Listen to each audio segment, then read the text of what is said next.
നമസ്കാരം. National broadcasting news India 10x1 flash ന്യൂസിലേക്ക് സ്വാഗതം. ഗുരുവായൂരിൽ 10 തസ്തികകളിൽ 7 പരീക്ഷകൾ പ്രഖ്യാപിച്ചു.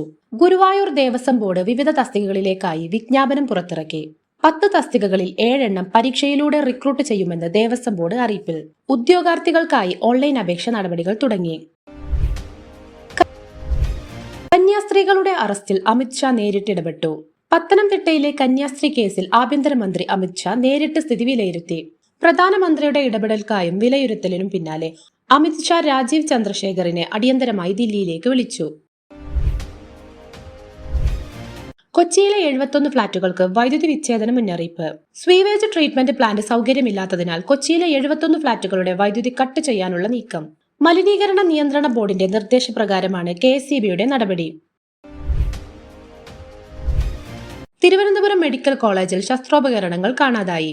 മെഡിക്കൽ കോളേജിലെ ഓപ്പറേഷൻ തിയേറ്ററിൽ നിന്നും വിലമതിക്കാനാകാത്ത ശസ്ത്രോപകരണങ്ങൾ നഷ്ടമായി.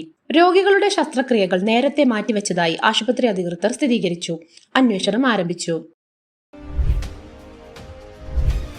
NIA ഏൽപ്പിച്ചത് ജാമ്യം തടയാനാണ്. KC വേണുഗോപാൽ. സിസ്റ്റർ വന്ദനയുടെ വീട്ടിലെത്തി KC വേണുഗോപാൽ. NIAക്ക് കേസ് കൈമാറിയതിന്റെ പിന്നിൽ ജാമ്യം വൈകിപ്പിക്കാനാണെന്ന് ആക്ഷേപം.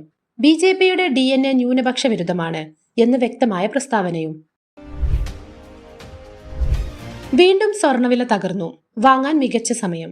ഇന്നും സ്വർണവിലയിൽ വലിയ ഇടിവ്. ഗ്രാമിന് 40 രൂപയും പവന് 320 രൂപയും കുറഞ്ഞു. വരും ദിവസങ്ങളിൽ വില ഇടിവ് തുടരാമെന്നുള്ള സൂചന വിപണിയിൽ. ഭാര്യയെ കുത്തിക്കൊന്നു. കൊല്ലത്ത് ഭർത്താവ് അറസ്റ്റിൽ. കൊല്ലം ചതയം സ്വദേശി ഭാര്യയെ കുത്തിക്കൊന്ന കേസിൽ ഭർത്താവ് അറസ്റ്റിൽ. ജോലിക്ക് പോയ ഭാര്യയുടെ വീട്ടിൽ അതിക്രമിച്ചു കയറി കൃത്യം നടത്തിയെന്ന് പോലീസ് അറിയിച്ചു. കുടുംബ പ്രശ്നമാണ് കാരണം. ഫലസ്തീനെ അംഗീകരിക്കാൻ തയ്യാറെന്ന് ഫിൻലാൻഡ്.